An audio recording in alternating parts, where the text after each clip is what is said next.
Sir, you can't just sit there. This table's for paying customers, not charity. The words cut through the cafe's noise, sharp enough to turn heads. A woman in a tailored coat smirked, her gaze flicking from the worn jacket to the small boy clutching his sleeve, as if they were an inconvenience cluttering her afternoon. Chairs scraped. Someone laughed under their breath. The imbalance was clear, public, humiliating. But instead of snapping back, the man simply nodded, thanked the stranger who quietly slid her chair aside, and helped his son sit. No anger, no apology. Just calm acceptance that didn't fit the moment at all. What no one in that cafe understood, yet, was how that single act would unravel everything they assumed. This story isn't about a cafe table. It's about how easily power blinds people. Before you see the exact moment the room goes silent and every whisper dies, you need to understand how cruelty often hides behind confidence. By the way, where are you watching from? Tell me in the comments below. He lowered himself into the chair as if the weight of the room didn't matter, movements slow, deliberate. To anyone watching, he looked tired. Maybe worn down by life. The kind of man people step around without noticing. His shoulders stayed relaxed. His eyes stayed clear. The storm around him didn't touch his breathing. The boy beside him swung his legs under the table. Sneakers scuffed, backpack hugged close. He leaned in, whispering something only a child could think was important in that moment. A nod, a faint smile, fingers brushing his hair. That was the center of the man's world, not the looks, not the comments, not the woman still watching them like an irritation she couldn't swat away.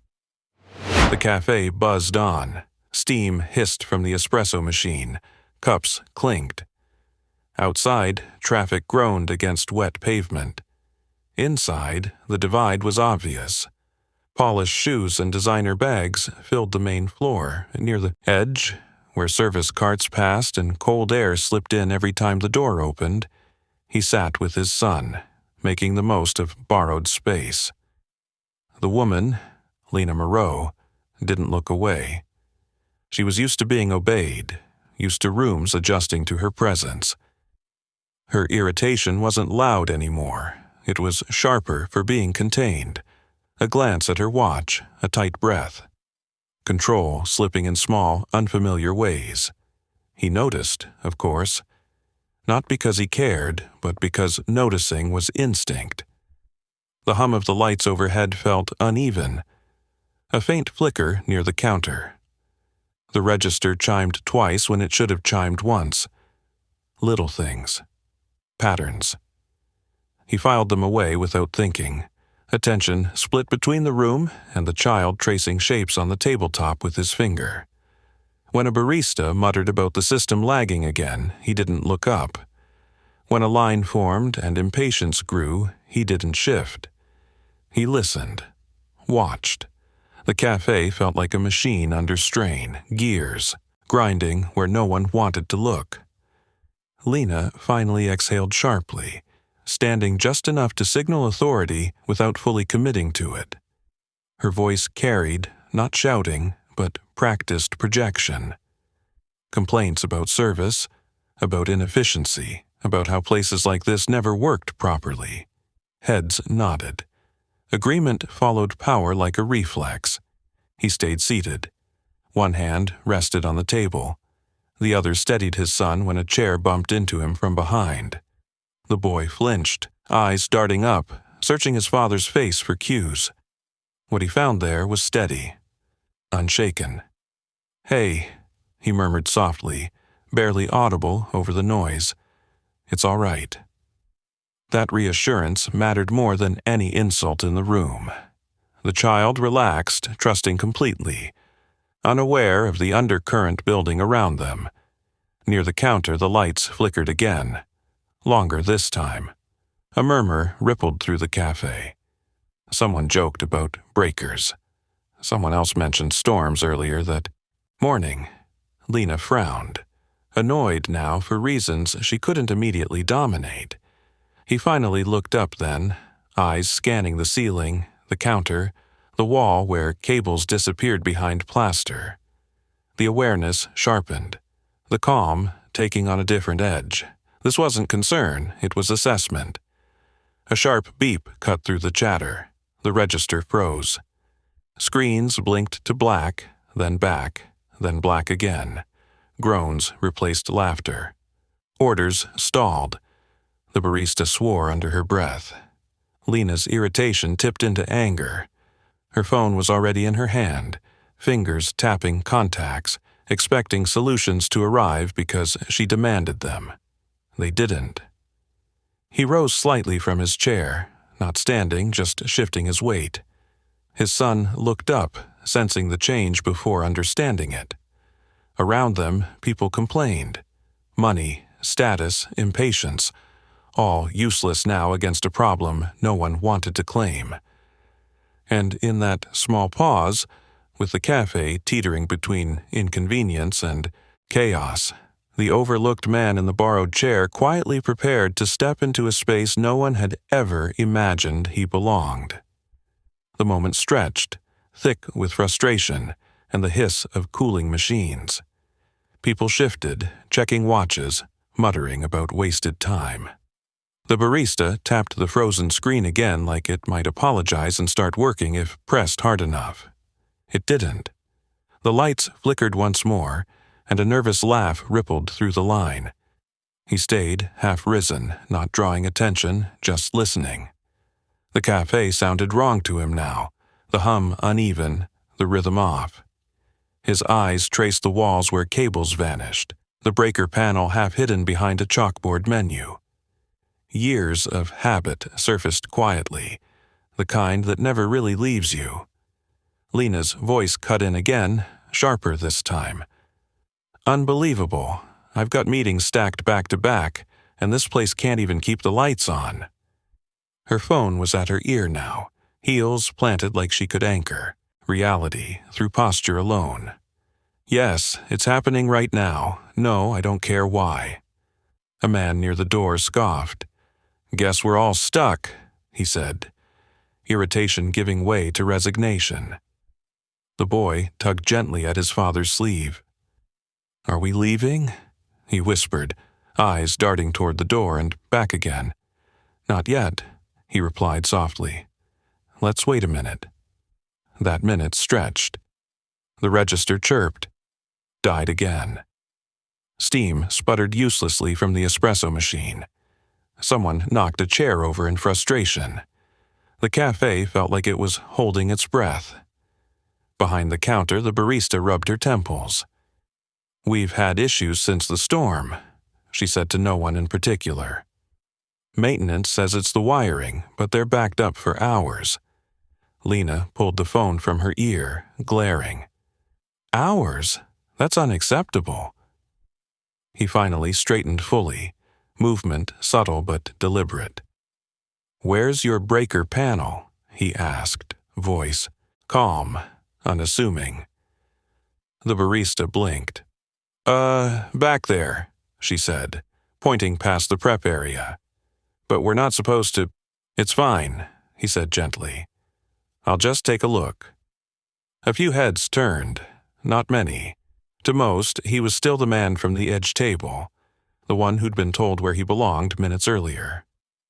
Lena noticed, though. Her eyes narrowed, scanning him with renewed irritation. And you are? She asked, tone edged with disbelief. He met her gaze briefly, polite, unreadable. Just someone who's fixed a few things. There was a pause. A beat where someone might have laughed or objected. No one did. The cafe needed a solution more than it needed permission. He stepped behind the counter, moving with practiced ease that didn't quite match his appearance. The barista hesitated, then shifted aside, hope flickering across her face. He crouched by the panel, fingers brushing the metal like greeting an old acquaintance. The boy watched, closely from the table, chin resting on his hands. This was familiar to him, the way his father focused, the world narrowing until only the problem existed. A sharp click echoed as the panel opened. He listened, eyes closed for a second, as if the sounds told a story. "There," he murmured. "That relay's struggling." Lena scoffed. "You can't possibly know that." He didn't look back. "It's overheating. You can hear it." Silence followed. Then, faint but unmistakable, a strained whine beneath the hum. A murmur spread through the cafe. Someone whispered, "He's right." He adjusted a switch, waited, then adjusted another. The lights steadied. Not fully bright, but stable. The machine hummed more evenly. A collective exhale filled the room. The barista let out a breathy laugh. It's working." He stood, brushing dust from his hands. "It'll hold for now," he said. "But you'll want someone to replace that part soon." Applause didn't come. Recognition didn't either, not yet, just relief. That was enough for the moment. Lena's expression shifted, not gratitude, not apology, but something closer to surprise she didn't want to admit. "Well," she said stiffly, "that was lucky." He returned to the table, sitting beside his son like nothing extraordinary had happened. The boy grinned, pride bright in his eyes. "Nice job," he whispered. He smiled back. "Thanks, buddy." The cafe slowly resumed its rhythm. Orders restarted. Conversations picked up. But the air had changed. Eyes lingered longer on him now, curiosity replacing dismissal. If you're still with me, make sure you're subscribed. Because what's unfolding here isn't about a flickering light. It's about what happens when the wrong person gets underestimated. Across the room, Lena watched him over the rim of her cup, annoyance giving way to something unsettled. For the first time since she'd walked in, control didn't feel absolute, and for him, this was just the beginning. Lena didn't look away when he caught her staring. She lifted her cup, took a measured sip, then set it down with deliberate calm, as if reclaiming ground she felt slipping. The cafe had returned to motion, but something subtle had shifted. People glanced at him now, then at her, curiosity threading through the air like a quiet current.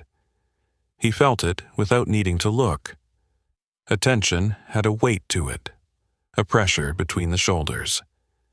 He kept his posture easy, leaning slightly toward his son as the boy traced circles in a thin ring of spilled sugar. Normalcy mattered, especially now. "Dad," the boy murmured, voice barely above the clink of cups. "Are the lights going to break again?" "Not for a bit," he said. "They're behaving." That earned a small nod, satisfied.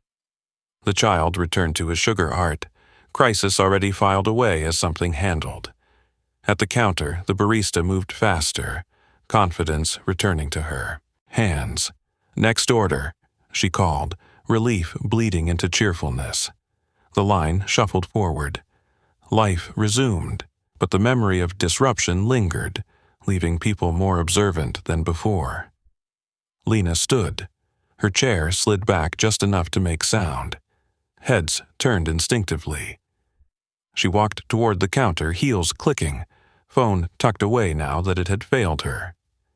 She didn't look at him as she passed, but the space between them tightened, charged.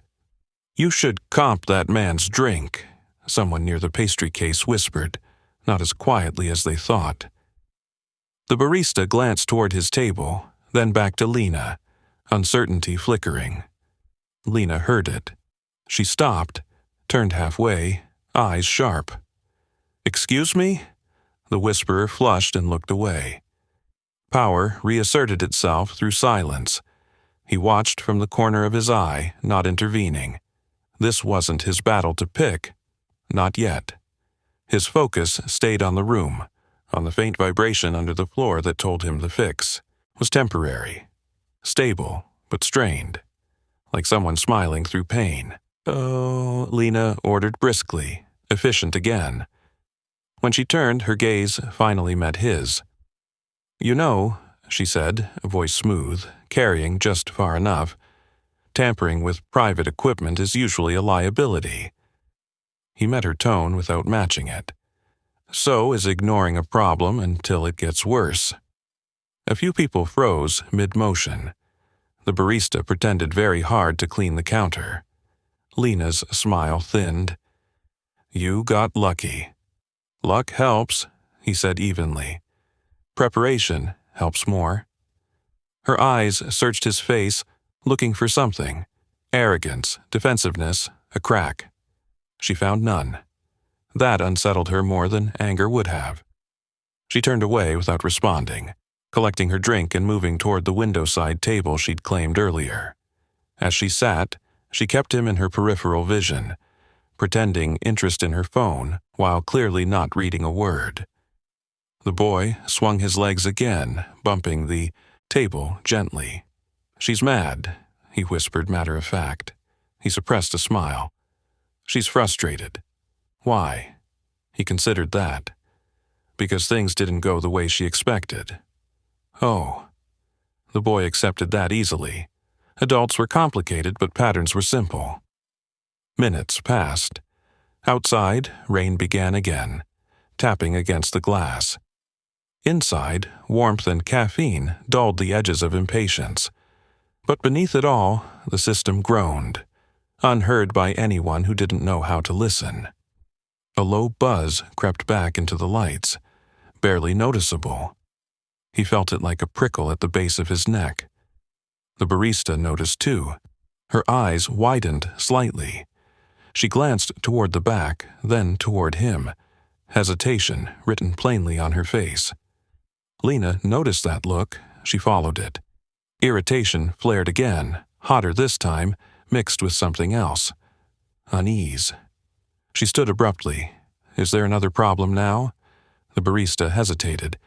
"It's maybe just a flicker." Lena exhaled sharply. "Unbelievable. This is exactly what I was talking about." He didn't move yet. He waited, listening. The vibration had changed pitch, not failure, strain increasing.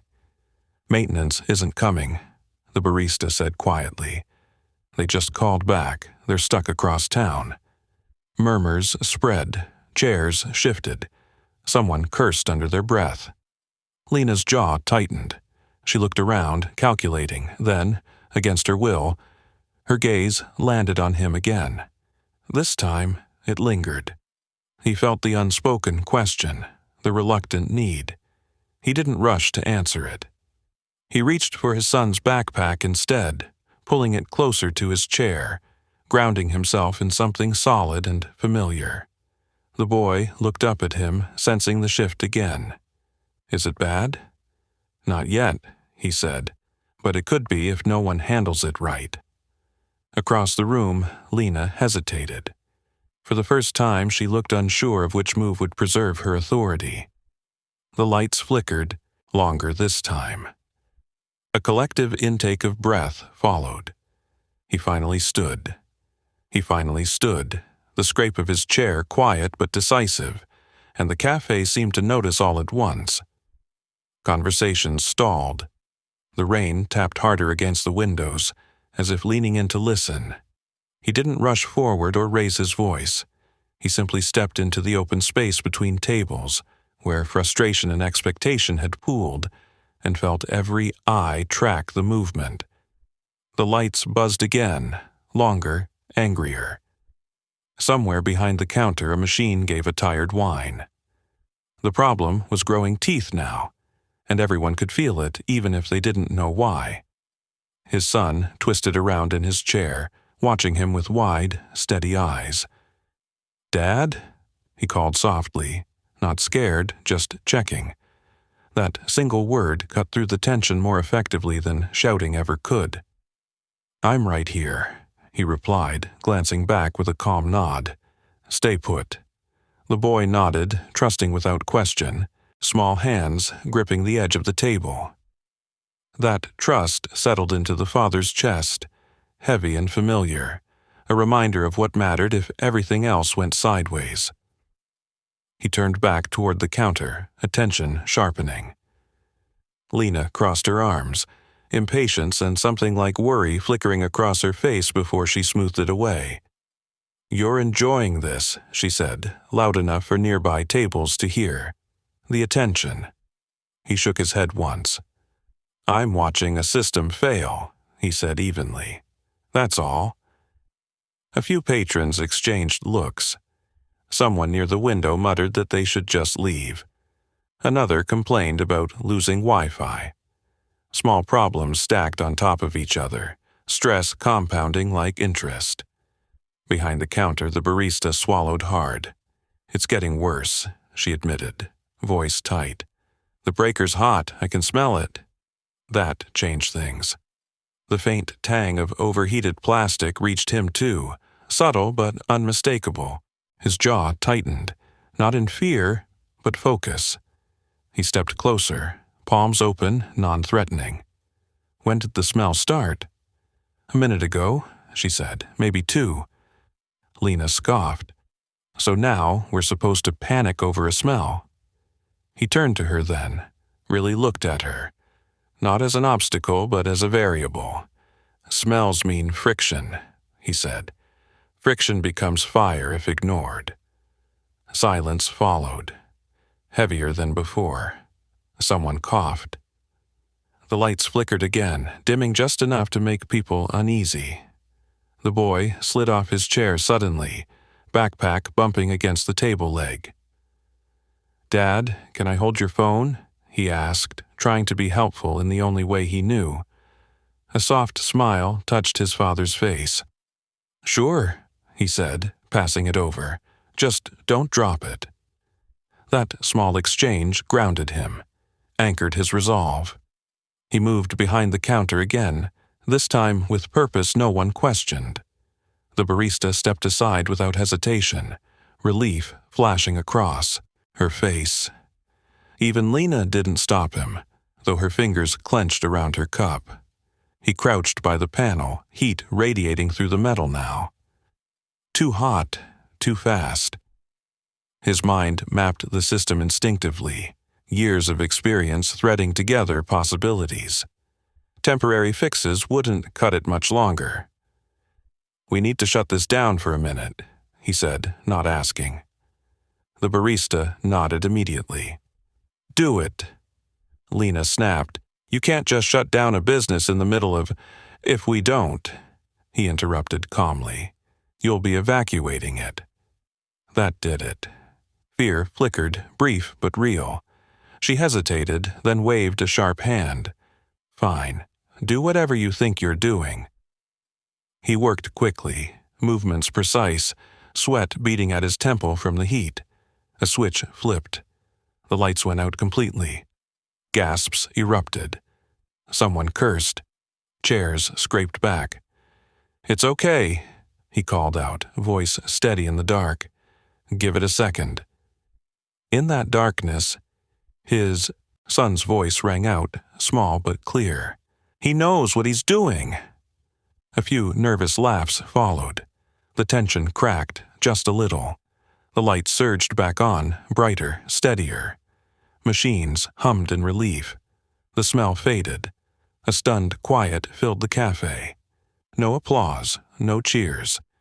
Just the dawning realization that the man they'd dismissed was holding the room together. Lena stared at him, color drained from her face, authority shaken in a way she couldn't immediately repair. The cafe didn't erupt into applause. It didn't need to. The silence said more than noise ever could. People stood frozen in that pause after danger passes, when adrenaline hasn't decided whether to leave yet. He stayed, crouched a moment longer, palm resting against the now cool panel, listening. The system had settled, not perfect, but no longer screaming. He straightened slowly, rolling his shoulders once, then stepped back into the open floor like he belonged there all along. Lena broke first. "So," she said, voice tight, "is that it? Crisis solved?" She tried to sound in control, but it landed brittle. For now, he replied. You bought time, not safety. A few heads turned toward her.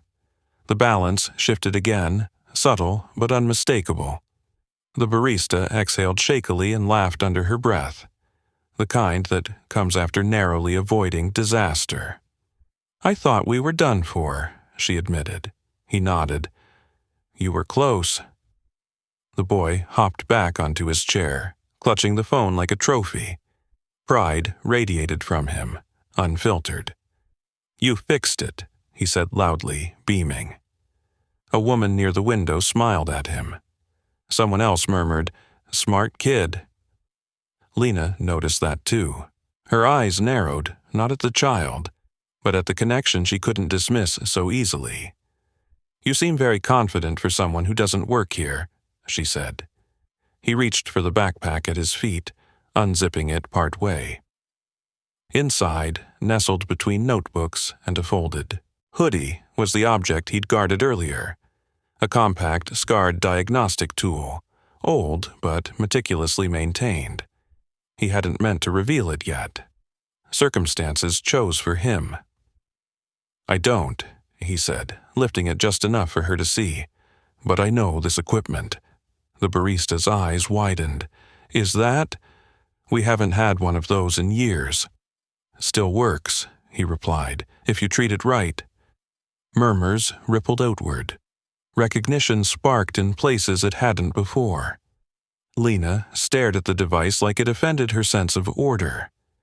You carry that around? She asked. With a kid, he said mildly. You carry what matters. The sentence landed heavier than he intended. It wasn't a challenge. It was a truth.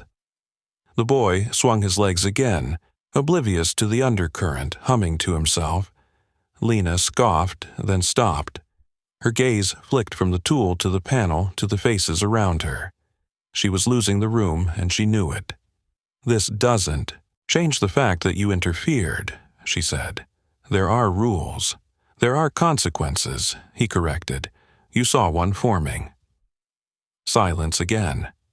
Outside, rain eased, light filtering through clouds like permission to breathe. Inside, people resumed moving, but slower now, more aware. The barista stepped closer to him. Thank you, she said simply. No performance, just relief. He nodded, tucking the tool back into the bag. The zipper sounded loud in the quiet. Get someone in today, he added. Replace the relay. Don't wait. She nodded quickly. I won't. If this story is pulling you in, make sure you're subscribed. Because the smallest details, like what someone carries in their bag, can change everything. Lena straightened, smoothing her coat, reclaiming posture if not authority. You should have said something earlier, she said. I did, he replied, just not loudly. That earned a few stifled laughs. Not cruel ones. Surprised ones. She flushed. Well, she said stiffly, this establishment clearly needs better oversight. He met her eyes, calm as ever. Oversight starts with listening. She looked away first. The cafe settled into a new rhythm. Orders resumed, but conversations lingered on what had just happened. People glanced at him with curiosity instead of dismissal now. A shift, small but real. He sat back down beside his son, the borrowed chair no longer feeling borrowed. The boy leaned against him, whispering, You scared her a little. He smiled faintly. That wasn't the goal. What was? To keep everyone safe. The boy considered that, then nodded, satisfied. Across the room, Lena watched them, unsettled not by what he'd done, but by how easily he'd done it. The tool, the calm, the way the room had followed him without being asked. For the first time, she wondered who he really was, and why he was sitting at the edge instead of the center. The cafe didn't return to normal. Not really.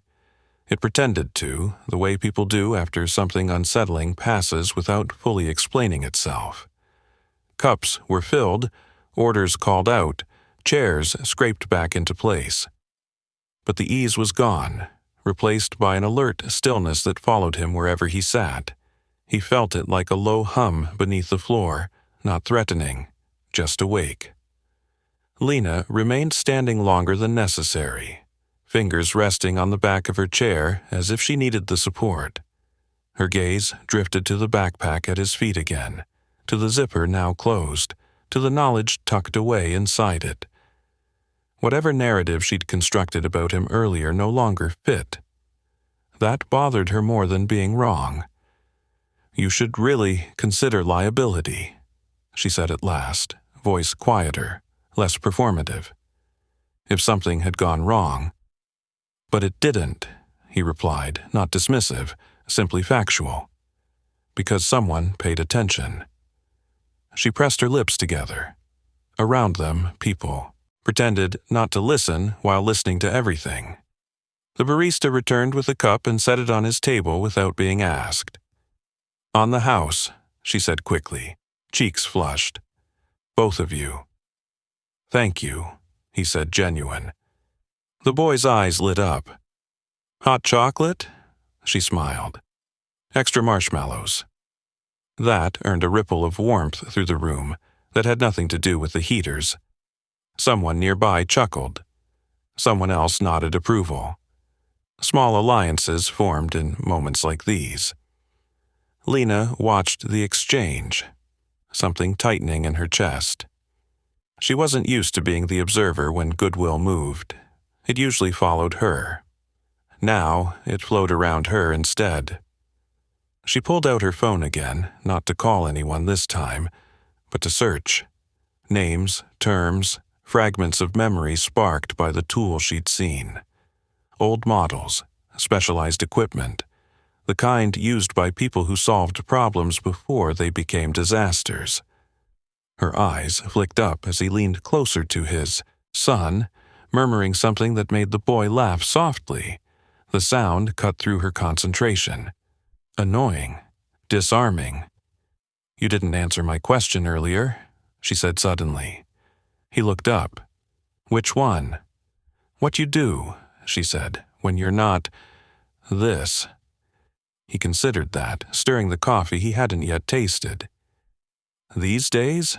"Yes," she said, impatience slipping back in. "These days." "I take care of my kid," he said. "I fix things when they break." "That's not an answer," she snapped. "It's the only one that matters." A few people nearby went still. Lena felt the room lean just slightly toward him again. She hated that. Hated how easily it happened. She straightened. "You're being deliberately vague." He met her gaze, unblinking. "You're being deliberately loud." A sharp inhale. Someone coughed to cover a laugh. Lena flushed, color rising to her cheeks. She hadn't been spoken to like that in years. Not without consequences. Before she could respond, the lights dimmed again. Not out, not flickering. Just dimmer, like the building was tired. The barista froze. "It's not supposed to do that." He was already on his feet, not rushing, not dramatic, just moving when movement was needed. He glanced at the panel, then at the ceiling. "Load's shifting," he said. "They're pulling power somewhere else." Lena's phone buzzed. A message flashed across the screen from her assistant. Delays, blackouts, a grid issue spreading across several blocks. She looked up slowly. "You knew," she said. "I suspected," he replied. The room buzzed with unease. People checked their phones. A murmur built, nervous now. This wasn't a cafe problem anymore, it was bigger. He crouched again, checking the panel, then stood. "This place is stable," he said, "for now, but others won't be." Lena swallowed. "What does that mean?" "It means someone planned poorly," he said, "and it's about to show." Her mind raced, pieces clicking together against her will. Infrastructure, systems, failures cascading, the kind of mess money couldn't immediately clean. "Who are you?" she asked, quieter now, stripped of edge. He didn't answer. He reached for his backpack instead, slinging it over one shoulder. He knelt briefly in front of his son. "We're going to step outside," he said. "Stay close, okay?" The boy nodded, serious now. Lena watched them move toward the door, the room parting without anyone realizing they'd made space. She followed a step behind, compelled by something she couldn't name. At the threshold, he paused, glancing back at the barista. "Call it in," he said. "Tell them it's not just here." She nodded, already dialing. Lena stepped up beside him, rain misting the air beyond the glass. "You're not done, are you?" she said. He looked out at the darkening street, lights flickering block by block. "No," he said. "This is just where people start noticing." And for the first time since she'd walked into the cafe, certain of her place in the world, Lena Moreau realized she might be standing next to someone who understood it far better than she ever had. Rain met them as soon as the door opened, cool and fine, misting the street in silver. The cafe's warmth fell away behind them, replaced by the low murmur of a city slipping out of rhythm. Streetlights flickered in uneven intervals, some holding steady, others dimming like exhausted eyes. The boy tightened his grip on the backpack strap, pressing close to his father's side. "Everything okay?" he asked, voice small but steady. "Yeah," he replied. "Just need to stay aware." Lena stepped out last, the door swinging shut behind her with a soft thud. She paused on the sidewalk, heels planted, rain spotting her coat. For a moment, she looked out of place, a sharp silhouette against a street that didn't care who she was. Her phone buzzed again. She didn't answer it this time. Across the street, a grocery store's lights blinked out completely. A collective groan rose from inside before the emergency glow kicked in. Cars slowed, drivers craning their necks, horns chirping in confusion rather than anger. "This is spreading," Lena said, stating the obvious like naming it might give her control back. "Yes," he said, unevenly. She glanced at him. "You talk like you've seen this before." "I have." They stood under the cafe's awning as rain thickened. The boy watched the street with fascination rather than fear, eyes tracking the patterns of light and shadow. He'd grown up learning that problems didn't always mean panic. Sometimes they meant puzzles. A city bus rolled past, interior lights flickering wildly before stabilizing. The driver leaned out the window, shouting something about reroutes. A pedestrian swore when his phone screen went dark. Lena rubbed her arms, not cold so much as unsettled. "My office is 3 blocks from here," she said. "Top floor. Backup generators, private lines. We shouldn't be affected." "Shouldn't," he echoed. She bristled. "What's that supposed to mean?" "It means systems fail where people assume they won't," he said. "Complacency's expensive." She scoffed weakly, but the sound lacked conviction. "You're enjoying this," she said again, quieter, almost accusing. He shook his head. "I don't enjoy watching people get blindsided." The boy tugged his sleeve. "Dad, that light's making a funny noise." He followed the small finger pointing toward a street lamp a few yards away. It buzzed loudly, sputtering, halo pulsing erratically. He stepped closer, careful to keep his son behind him. He didn't touch it, just listened. "That one's going," he said. "Transformers under strain." Lena's breath caught. "Is that dangerous?" "Potentially." She took an involuntary step back. Around them, others noticed too now, fear sharpening into urgency. A man shouted into his phone. A couple argued about whether to go home or stay put.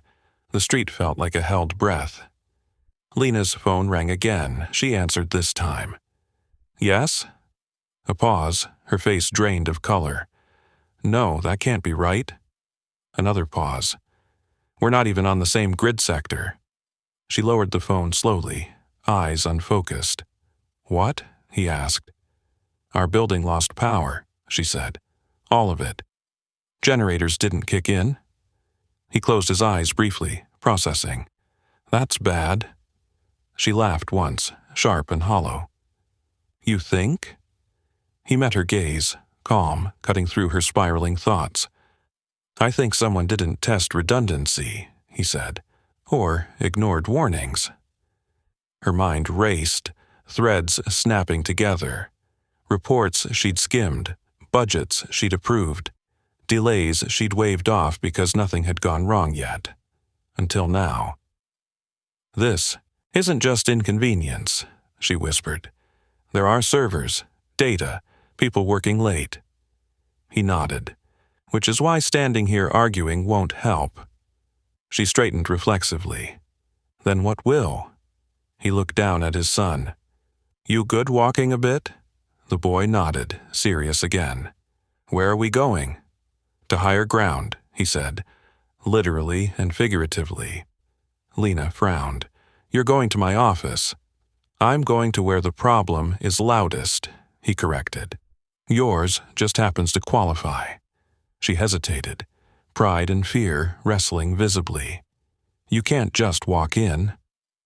He glanced at her badge, clipped neatly inside her coat.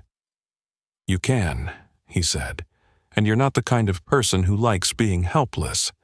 The truth of that landed harder than any insult. She swallowed. Fine, she said, but if this goes wrong, it won't, he said, not if we move. They started down the street together, an unlikely trio threading through a city losing its polish. Behind them, the café glowed dimly, an island of temporary calm. Ahead, darkness waited, thicker and more complicated. As they walked, people stepped aside without knowing why, making room instinctively. The boy held his father's hand now, grip firm. Lena walked on his other side, heels clicking unevenly on wet pavement. Authority stripped down to urgency. Above them, clouds rolled low and heavy, swallowing the last steady lights. Somewhere deeper in the city, alarms began to sound, distant but multiplying. He didn't look back. Problems like this didn't care who noticed first. They only cared who knew how to listen when everything else went quiet. Rain slicked the pavement as they moved faster now, the city shedding its confidence with every darkened block. Sirens wailed somewhere distant, not close enough to help, just close enough to remind everyone how thin control really was. He walked with purpose, scanning intersections, counting outages, mapping the failure in his head. The pattern was ugly, cascading, the kind that punished shortcuts taken months earlier. Lena struggled to keep pace, coat clutched tight, heels slipping despite her effort. She hated this, being pulled instead of leading, but she didn't slow down. Pride could wait, consequences couldn't.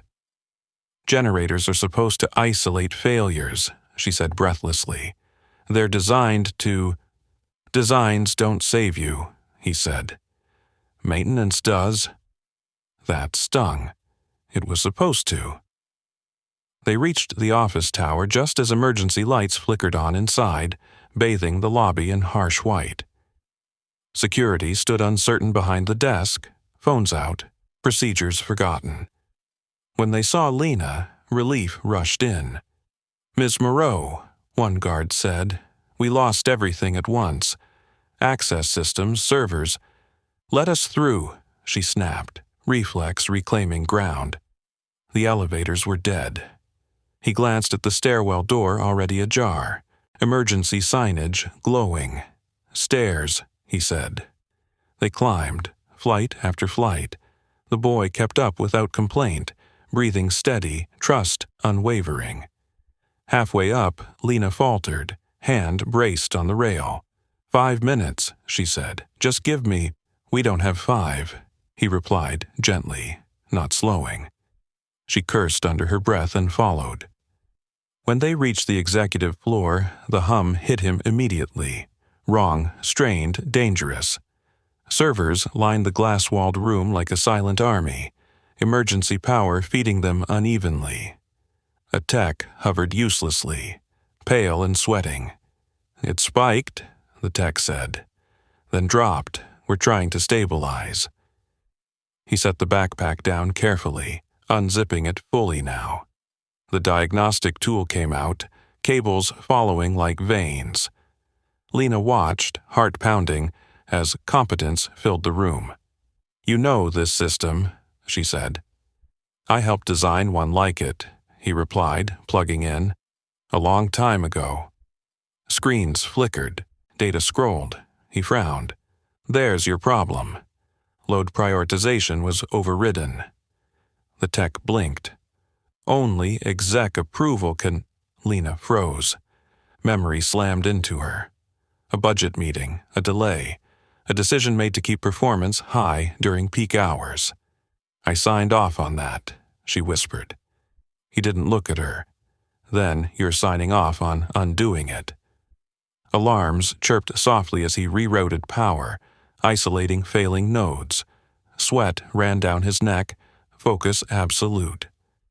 The boy sat quietly in the corner, watching like he always did, absorbing what calm under pressure looked like. Lights steadied. The hum softened. The system breathed again. The tech laughed shakily. "We're stable." Lena sagged against the desk, relief crashing through her. "You just saved millions," she said. "Data, contracts. I saved people's work," he corrected. "Money's replaceable." She stared at him, something breaking open. "Who are you?" He finally met her eyes. "Someone you told to move along." Silence filled the room, heavy with truth. If you're feeling this moment, subscribe now, because the biggest reversals always come when power meets accountability. Security and staff gathered, whispers spreading fast. Phones came out. Recognition bloomed. The man at the edge was no longer invisible. Lena straightened slowly. "Everyone," she said, voice steady but changed. "This situation exists because of decisions I made." He fixed it. Not because he had to, but because it mattered. She turned to him. No audience in her eyes now. "I was wrong." He nodded once. "Learn from it." Outside, the city lights began to return, block by block. Inside, something else shifted too. Status, respect, understanding. The victory wasn't loud, it didn't need to be. He packed the tool away, shouldering the backpack again. His son stood, slipping his hand into his father's. "Can we go now?" the boy asked. He smiled. "Yeah, we can." As they left, people stepped aside, not out of obligation, but recognition. Lena watched them go, knowing the world looked different now, and that it was her responsibility to see it clearly. They descended the stairwell in a quieter mood than the climb up, the building humming with restored life behind them. Emergency lights had switched back to their steady glow, no longer urgent, just functional. Staff lingered on the executive floor, voices low, already retelling what had happened, each version sharpening the edges of the truth. He kept his hand light on the rail, body easing out of crisis mode one measured breath at a time. The boy skipped the last step and landed with a grin. "That was like a movie," he said, awe slipping into his voice now that it was safe. "Movies make it louder," he replied. "Real fixes are quieter." Lena followed a step behind, heels abandoned in favor of bare feet against the cool concrete. She didn't care anymore. The building was saved. Her world, at least for the moment, had stopped collapsing. That left room for something more uncomfortable. In the lobby, people turned as they emerged. Security straightened. A cluster of employees went silent. Recognition moved faster than rumor ever could. Someone whispered his name, not given by him, but discovered through frantic searches and half-remembered articles pulled from memory. A former executive, a systems architect, someone who'd walked away years ago. He felt the weight of it settle, familiar and unwelcome. Titles had a way of sticking, even when you tried to leave them behind. Lena heard the whisper too. Her jaw tightened, then relaxed. She stepped forward before anyone else could speak. "He's leaving," she said clearly. "Let him." No one argued. Paths opened without resistance. Not fear this time, respect. They stepped back into the rain-damp air, the city brighter now, lights steady, traffic easing back into impatient normalcy. Sirens faded into distance. The crisis had peaked and passed, leaving behind the echo. At the curb, Lena stopped. "You didn't have to help," she said, not defensively now, just honestly. "I know," he replied. She searched his face, finally seeing past the surface she'd judged so quickly. "Why did you?" He looked down at his son, who was crouched to splash a finger in a shallow puddle. "Because he was watching," he said, "and because systems don't care who you are. They fail the same way every time," she nodded slowly. "I built my career believing money fixed everything." "It fixes speed," he said, "not judgment." The words stung, but they landed clean. She deserved that. "I owe you more than an apology," she said. He shook his head. "You owe your people attention. That's harder." A car pulled up, summoned earlier by reflex. The driver waited, uncertain. Lena didn't move toward it. "What will you do now?" she asked. He adjusted the backpack on his shoulder. "Get him home, make dinner.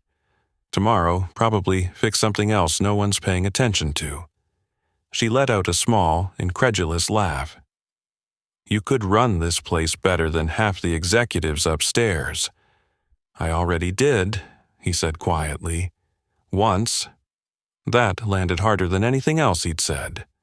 She absorbed it in silence, rain streaking down her hair, no longer bothering to brush it away.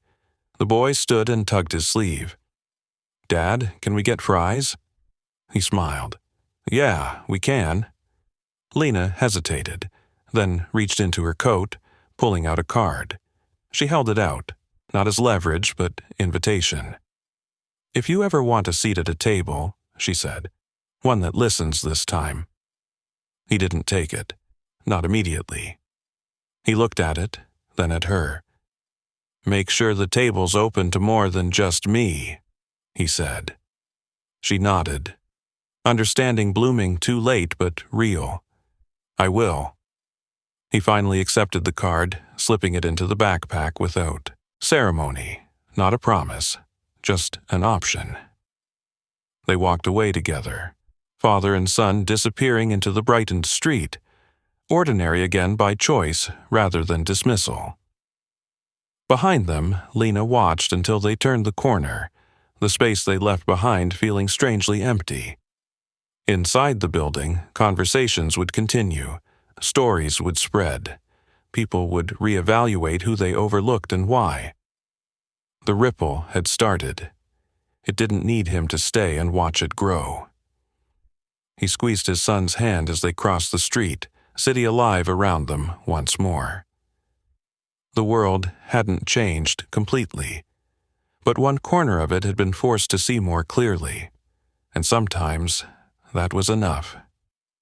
They walked 3 blocks before the noise of the city fully reclaimed them. Traffic pressed in again, impatient horns and crosswalk signals chirping in familiar rhythms. Neon signs flickered with confidence restored, as if the blackout had been nothing more than a bad memory. The streets were eager to forget. He slowed his pace, letting the tension drain from his shoulders, every step easing him further from the systems he'd just held together. The boy skipped ahead, counting cracks in the sidewalk. Crisis already transformed into story material. "Did you see that room?" he said, turning backward as he walked. All those screens? I saw it, he replied. You okay? Yeah, the boy said. I like when you fix things. He smiled at that, soft and brief. Me too.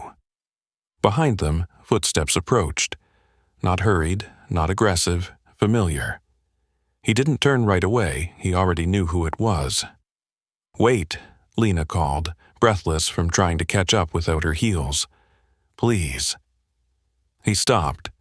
The boy halted too, instinctively stepping closer. Streetlight washed over them, flattening shadows, leaving nowhere to hide expressions. Lena stood a few feet away, coat damp, hair clinging to her face. Composure stripped down to sincerity. I wasn't finished, she said. Not with understanding. He regarded her calmly. Most people aren't. She nodded, accepting that. I keep replaying it, she admitted. The cafe, the way I spoke to you. I didn't even realize I was doing it. That's usually how it works, he said. That doesn't excuse it. No, he agreed, it doesn't. The boy glanced between them, sensing weight without context. Are we in trouble? He asked. Lena startled, then shook her head quickly. No, absolutely not. She crouched slightly to his level. Careful now. Your dad helped a lot of people today. The boy considered that. He always does. Something tightened in Lena's throat. She straightened again, blinking against more than rain. You walked away from everything, she said to him. Power, influence, money, why? He thought about it. About late nights that never ended. About decisions that slowly stopped sounding human. About realizing he'd become someone his son would only see through glass and headlines. Because success costs different people different things, he said. Mine was costing too much. She absorbed that in silence, city noise filling the gaps. I built my life chasing control, she said finally. Today proved how fragile it really is. He nodded. Control's an illusion, responsibility isn't. They stood there, the distance between them no longer hostile, just honest. Cars passed. A bus hissed to a stop. Somewhere, laughter spilled from a bar newly relit. I'm going to make changes, she said. Real ones. Audits, listening sessions, no shortcuts. That'll upset people, he said. She smiled faintly. Good. A pause settled, not awkward, just complete. The boy tugged his sleeve again. Dad, fries? He laughed quietly. Still fries. Lena hesitated, then reached into her coat again, not for a card this time, but her phone. She typed, quickly, then looked up. I just sent a message, she said. An internal one, about today, about you. He frowned slightly. Be careful. I am, she said. I didn't name you. I described what happened, the kind of help that comes from unexpected places. He studied her, measuring sincerity the way he measured systems. Stories matter, he said. Make sure you tell it right. I will. They turned toward the corner diner, its sign buzzing cheerfully, grease-scented warmth spilling out each time the door opened. Normal life, waiting patiently. Lena lingered on the sidewalk. I won't insult you by asking for more help tonight, she said. But if the city calls... He smiled, a little tired, a little amused. They always do. She watched them go again, but this time without confusion. She understood now why some people chose the margins. From there, you could see everything.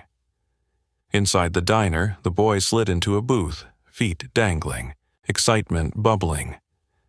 Can I get extra ketchup? Sure, he said, sitting across from him. The vinyl seat squeaked, grounding him fully back in the present.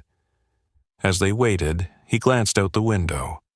Lena stood across the street for a moment longer, then turned and disappeared into the glow of returning power. He exhaled, long and steady. The world would keep breaking. It always did.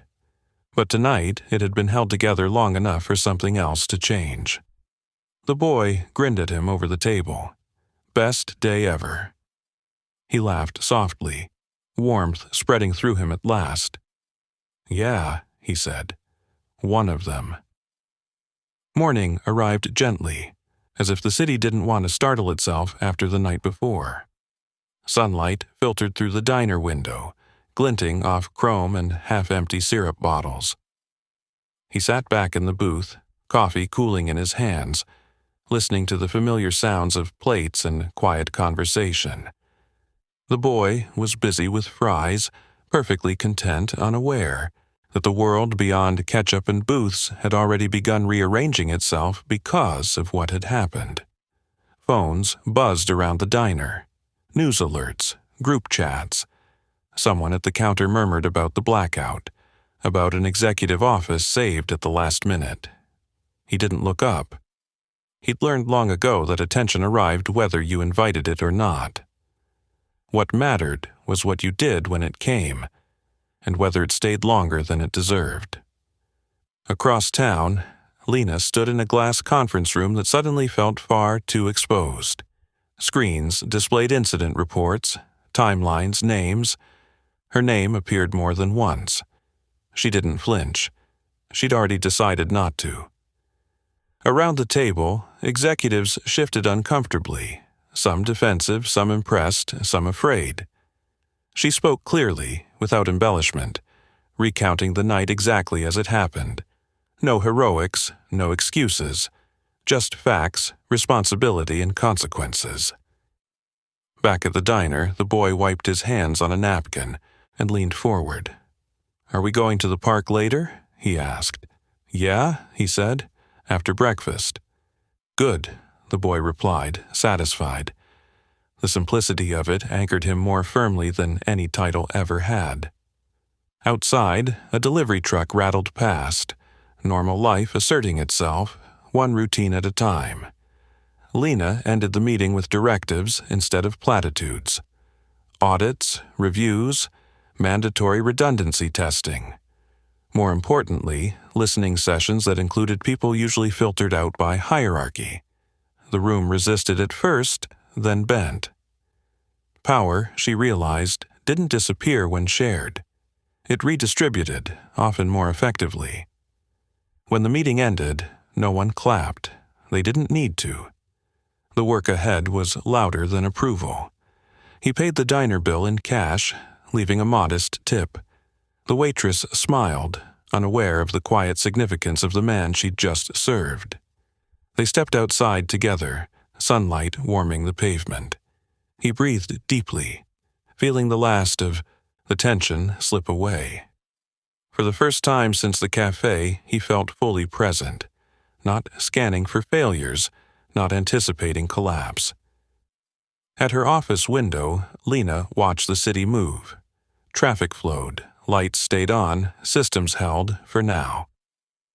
She thought about the cafe table, about the ease with which she'd dismissed someone who didn't fit her expectations. The memory stung, but it also clarified something she'd been missing for years. Respect wasn't granted by position. It was earned through attention. They reached the park just as children spilled across the playground, laughter cutting through the air. The boy ran ahead, joining a game without hesitation. He took a seat on a bench, watching, the backpack resting beside him. It looked ordinary again, just fabric and zippers, its significance hidden unless you knew where to look. Lena drafted a second message later that afternoon, this one public. It spoke about unseen labor, about humility, about the dangers of overlooking, quiet competence. It didn't mention a name or a cafe. It didn't need to. The response was immediate, messy, human. Some praised her, some criticized her. She accepted both. Growth rarely arrived without friction. On the bench, he smiled as the boy waved, triumphant over a small victory. A woman nearby nodded politely, then hesitated, recognition flickering before she looked away, choosing discretion over curiosity. He appreciated that. Being seen didn't have to mean being followed. As evening approached, the city settled into itself again, wiser in small, uneven ways. Systems would fail again. People would misjudge again. That was inevitable. But somewhere between a cafe table and a darkened office tower, a line had shifted. Not dramatically, not permanently, just enough to matter. He stood when the boy called for him, brushing dust from his jeans. Together, they walked home, ordinary silhouettes against a functioning world, carrying with them the quiet knowledge that dignity, once reclaimed, didn't need an audience to endure. Evening settled in gently, the kind that felt earned rather than imposed. Streetlights hummed to life one by one as he and the boy walked the last stretch home, grocery bag swinging lightly from his hand. The city felt calmer tonight, not because it had learned its lesson completely, but because someone had interrupted its worst instincts long enough for reflection to sneak in. Windows glowed with dinner light. Radios murmured. Life continued, stubborn and ordinary. At home, shoes were kicked aside. Jackets hung where they landed. The boy dropped his backpack near the door and headed straight for the sink, washing his hands with exaggerated seriousness. "I'm starving," he announced, as if the world might not know. "I figured," he said, smiling. They cooked together, simple food, familiar rhythm. The boy stirred when told, tasted when allowed, asked questions that drifted from Transformers to playground politics without warning. He answered what mattered, let the rest pass. Not every moment needed a lesson, some just needed presence. Later, as dishes dried on the rack, the boy curled up on the couch, eyelids heavy. "You're my hero," he said suddenly, words tumbling out without ceremony. He paused, heart catching just enough to matter. "I'm just your dad." "That's better," the boy replied, already half asleep. He covered him with a blanket and sat for a moment longer, listening to the steady breathing, the quiet proof of why everything else faded into background noise. Titles never tucked a child in. Money never noticed the small things. Responsibility did. Across the city, Lena stood alone in her apartment, shoes finally off, jacket draped over a chair she rarely used. The day had been long, louder in aftermath than in crisis. Messages still waited unanswered. Tomorrow promised resistance, questions, uncomfortable meetings. She welcomed them. Power felt different now, less like a shield, more like a tool that demanded care. She poured a glass of water and stared out at the skyline, lights steady, systems holding. Somewhere down there, a man she'd dismissed was making dinner, reading a bedtime story, fixing something no one else noticed yet. The thought humbled her. It also grounded her. Change wouldn't come all at once. It never did. It arrived in increments, in choices made when no one was watching, in how tables were shared and voices heard. She resolved to remember the cafe, not as embarrassment but as a marker. The moment she learned that leadership began with attention. Back in the quiet apartment, he turned off the lights and sat by the window, letting the day replay without sharp edges. He didn't regret stepping in. He never had. He regretted only the times he hadn't, when fear or exhaustion convinced him it wasn't his place. Tonight proved otherwise. Place wasn't assigned. It was claimed by those willing to act. Outside, the city, the wing tomorrow. Eamon nodded and turned slightly toward Marina. "We'll talk about it, after the terminal's secured." A hint of relief flickered through her expression. Not triumph, relief. The crisis was ending, but something new had begun. Leora stepped forward and slipped her hand into her father's. Can we go home soon? Soon, Eamon said, squeezing her hand gently. Just one more check. Marina watched them, father and daughter, and her breath caught again, but this time not from weakness. This time from clarity. Leora smiled at her shyly. I'm glad you're okay. Marina knelt slowly, ignoring the medic's warning glance. Thanks to your dad, she said softly. He's extraordinary.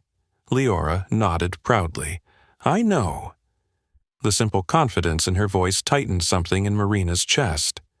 As Eamon guided his daughter toward the exits, Marina called after him. Not loudly, but with unmistakable intent. Eamon. He looked back. Today wasn't just about survival, she said. It was about seeing what really matters. For a moment, the noise of the terminal faded again. He gave a small, steady nod, then walked forward with Leora, leaving behind a director who no longer saw him as invisible. A director who would never forget the man who saved her life when she pushed him away. Subscribe and don't miss our next story. Trust me, you'll feel it. And tell me in the comments, what injustice should we tackle next?